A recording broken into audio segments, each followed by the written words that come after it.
50 000 $ pour un Bitcoin. C'est énorme. Vous êtes sûrement ici parce que vous voyez que le prix monte et comme tout le monde, vous avez la même question que je reçois 1 milliard de fois par jour qui est « Roxy, est-ce que j'ai loupé le train? Est-ce que c'est trop tard? Est-ce que c'est le bon moment d'acheter? Est-ce qu'il faut que j'attende que le prix redescende? Et finalement, est-ce que toute cette bulle est encore quelque chose où on peut se faire de l'argent ?» Et bien je vais vous répondre et je vais vous répondre honnêtement. Attention, si vous tombez dans le terrain du Bitcoin, vous risquez de regagner votre liberté. La réalité, c'est que personne ne sait et la première personne qui vous dit qui sait est un menteur. Donc, si jamais vous pensez que Bitcoin a un avenir, si vous pensez que Bitcoin en tant que technologie et protocole monétaire a un avenir pour les 10, 20, 30 prochaines années, vous pouvez dès aujourd'hui vous dire finalement le train n'est pas parti, ça fait que 10 ans, il y a encore de la route. Et c'est vrai, Bitcoin ça a 10 ans, si vous pensez que ça va disparaître demain, c'est la fin. Si vous pensez que c'est que le début et que ça va révolutionner le monde, c'est le début. Du coup, l'intérêt c'est de ne pas penser Bitcoin en termes de monnaie et donc d'investissement spéculatif, mais le penser en termes de technologie. Est-ce que vous avez encore le temps d'apprendre ce que c'est? Est-ce que vous avez encore le temps de l'implémenter pour votre société, votre business, votre vie? Est-ce que vous avez encore la capacité à apprendre quelque chose de nouveau, tout comme vous avez appris ce que c'était Internet, pour finalement l'utiliser dans votre vie? Je pense que la réponse est oui. Bitcoin, c'est jamais trop tard pour apprendre. Ça demande simplement un petit peu de volonté personnelle et accepter que, en effet, vous avez loupé les 10 premières années. Mais comme tout le monde, quand je suis arrivé au milieu de la bulle de 2017, je me suis posé les mêmes questions. Est-ce que c'est trop tard? Est-ce que c'est trop tard? Je me suis dit oui, je me suis dit non. Finalement, 4 ans après, je suis en train de faire des vidéos pour vous, j'ai une communauté derrière moi et j'essaie d'expliquer à tout le monde c'est quoi l'intérêt de Bitcoin. Comme tout le monde, je suis venu pour l'aspect spéculatif en partie au début. J'ai vu le prix monter, je me suis penché dessus. Et je ne savais pas quoi faire, je ne savais pas s'il fallait acheter ou pas acheter. J'ai fini par FOMO. Le FOMO, c'est quand on se met à acheter peu importe le prix. J'ai une vidéo sur la chaîne si vous voulez. Derrière, j'ai tout de suite compris qu'en fait, on était dans une énorme bulle spéculative. Et du coup, ma meilleure stratégie, ce n'était pas de penser en termes de où est-ce que j'allais mettre mon argent tout de suite, c'était plus combien de temps j'allais pouvoir continuer à mettre mon argent dans Bitcoin. Et c'est là où j'ai commencé à faire la meilleure stratégie de tous les temps qui s'appelle le dollar cost average.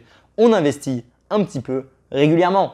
Du coup, est-ce que c'est le bon moment pour acheter? Personne ne le sait. Est-ce que c'est le bon moment pour se pencher sur la technologie? Oui, c'est aujourd'hui le meilleur moment pour vous pencher sur cette technologie. C'est aujourd'hui même que vous devriez vous intéresser sur OK, pourquoi est-ce que j'entends encore parler de Bitcoin? Pourquoi est-ce que Bitcoin monte encore? Au lieu de dénigrer Bitcoin, à se dire le prix monte, c'est trop tard, il faut peut-être se poser la question de pourquoi est-ce que le prix monte. Et à partir du moment où on commence à se questionner sur le pourquoi du comment, on commence à faire notre premier passage vers la journée dans Bitcoin. Donc, ne paniquez pas pour le prix, il va monter, il va descendre. Posez-vous les vraies questions. Est-ce que Bitcoin restera demain? Je pense que oui, c'est à vous de faire vos recherches. Est-ce que finalement acheter aujourd'hui est aussi rentable qu'acheter demain? On n'en sait rien. Du coup, achetez peut-être un petit peu chaque semaine sans réfléchir. On appelle ça du dollar cost average. Utilisez StackingSat ou Rayleigh par exemple. Et au moins, vous aurez un début d'exposition.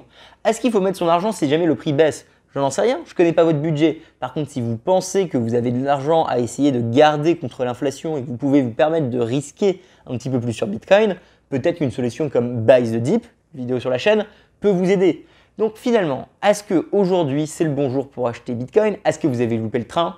Vous l'avez compris, non. Vous n'avez pas du tout loupé le train Bitcoin. Vous êtes encore des early adopters. Vous êtes encore parmi les 12% de la masse populaire mondiale qui commence à découvrir ce que c'est Bitcoin.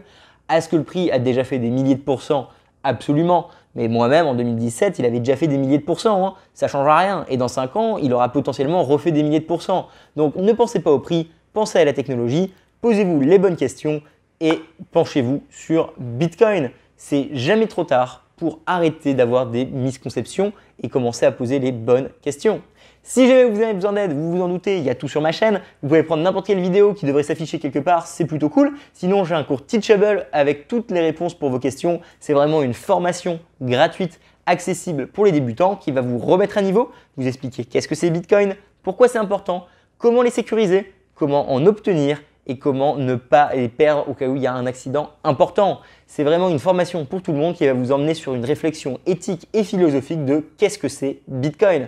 Une fois que vous avez compris qu'est-ce que c'est Bitcoin, je vous laisserai libre de vos décisions par rapport à votre plan d'investissement. Je ne sais pas combien d'argent vous avez, je ne peux pas le savoir et je m'en fous honnêtement. Vous allez tous investir une somme différente avec des horizons d'investissement différents et ça, c'est super. Par contre, ce que je peux être sûr, c'est que dans 10 ans, nous allons tous utiliser Bitcoin.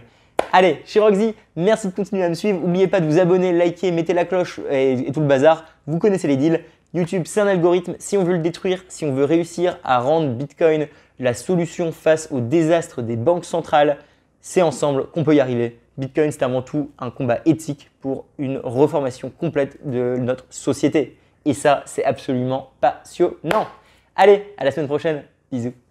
Tout le monde doit devoir faire un choix dans le futur. Adopter Bitcoin ou l'ignorer? Ça va être lequel le vôtre?